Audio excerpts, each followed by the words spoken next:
land back to the people. And once he took power, he was implementing policies that would do exactly that, give land rights back to the people. United Fruit didn't like that very much. And so they hired a public relations firm, launched a huge campaign in the United States to convince the United States people, the citizens of the United States, and the press of the United States, and the Congress of the United States, that Arbenz was a Soviet puppet. And that if we allowed him to stay in power, the Soviets would have a foothold in this hemisphere. And that, at that point in time, was a huge fear on everybody's mind, the Red Terror, the Communist terror. And so, to make a long story short, out of this public relations campaign came a commitment on the part of the CIA and the military to take this man out. And in fact, we did. We sent in planes, we sent in soldiers, we sent in jackals, we sent everything in to take him out, and did take him out. And as soon as he was removed from office, the new guy that took over after him basically reinstated everything to the big international corporations, including United Fruit.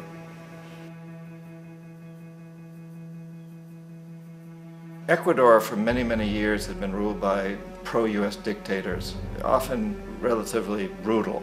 Then it was decided that they were going to have a truly democratic election. Jaime Roldos ran for office. And his main goal, he said, as president would be to make sure that Ecuador's resources were used to help the people. And he won, overwhelming, by more votes than anybody had ever won anything in Ecuador.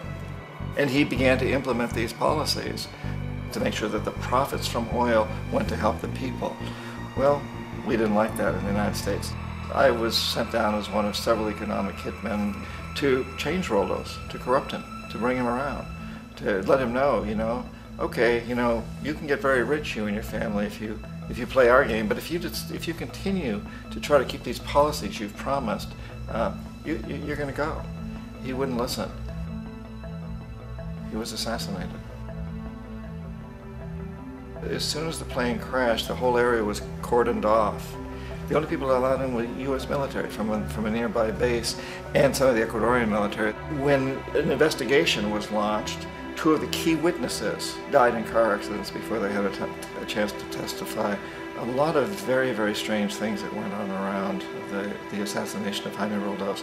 I, like most people who've really looked at this case, have absolutely no doubt that it was an assassination. And of course, in my position as an economic hitman, I was always expecting something to happen to Jaime, whether it be a coup or assassination, I wasn't sure, but that he would be taken down because he was not being corrupted. He would not allow himself to be corrupted the way we wanted to corrupt him. Omar Torrijos, president of Panama, was one of my favorite people. I really, really liked him. He was very charismatic. He was a guy who really wanted to help his country. And when I tried to bribe him or corrupt him, he said, look, John, he called me Juanito. He said, look, Juanito, I don't need the money. What I really need is for my country to be treated fairly. I need for the United States to repay the debts that you owe my people for all the destruction you've done here. I need to be in a position where I can help other Latin American countries win their independence and be free of this terrible presence from the north that you people are exploiting us so badly. I need to have the Panama Canal back in the hands of the Panamanian people. That's what I want. And so, leave me alone. Don't try to bribe me. It was 1981, and in May, Jaime Roldos was assassinated. And Omar was very aware of this. Torrijos got his family together and he said, I'm probably next, but it's okay because I've done what I came here to do. I've renegotiated the canal. The canal will now be in our hands. He just finished negotiating the treaty with Jimmy Carter. In June of that same year, just a couple of months later, he also went down in an airplane crash, which there's no question was executed by CIA-sponsored jackals. Tremendous amount of evidence that one of Torrijos' security guards handed him at the last moment as he was getting on the plane a tape recorder, a small tape recorder that contained a bomb.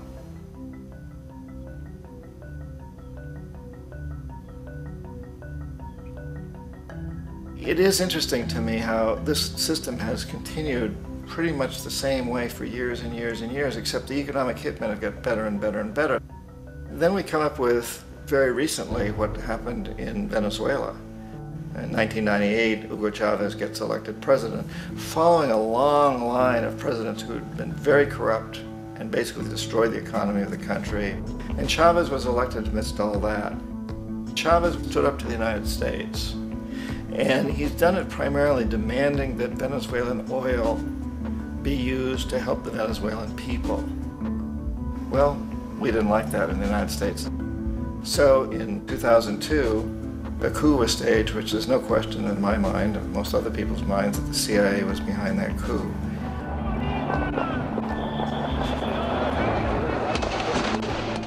The way that that coup was fomented was very reflective of what Kermit Roosevelt had done in Iran, of paying people to go out into the streets to riot, to protest, to say this Chavez is very unpopular. You know, if you can get a few thousand people to do that in television, can make it look like it's the whole country, and things start to mushroom. Except in the case of Chavez, he was smart enough, and the people were so strongly behind him that they overcame it, which was a phenomenal moment in the history of Latin America.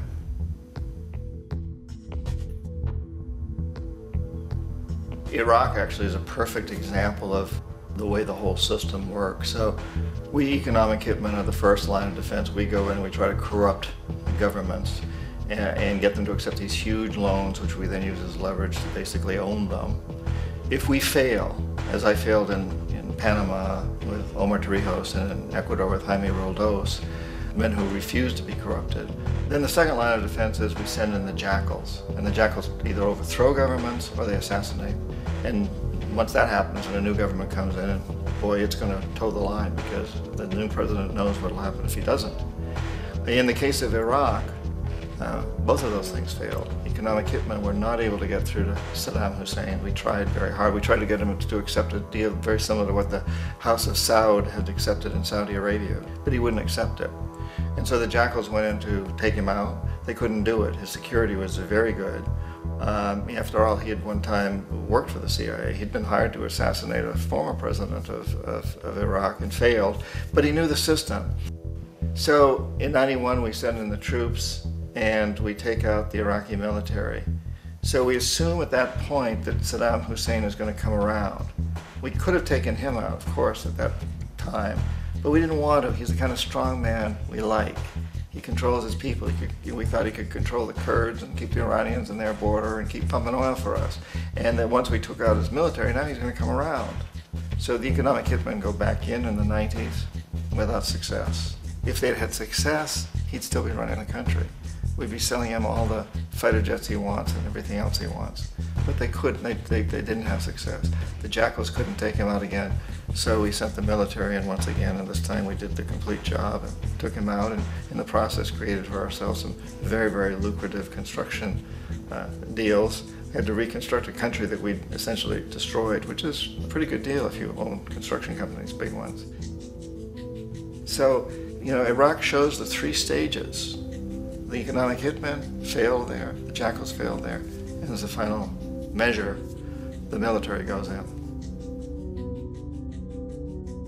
And in that way, we've really created an empire, but we've done it very, very subtly. It's clandestine. All the empires of the past were built on the military, and everybody knew they were building them. So that the British knew they were building them, the French, the Germans, the Romans, the Greeks, and they were proud of it. And they always had some excuse, like spreading civilization, spreading some religion, something like that. But they knew they were doing it. We don't.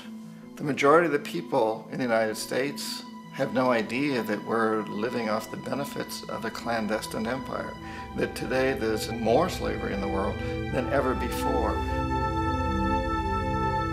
And then you have to ask yourself, well, if it's an empire, then who's the emperor?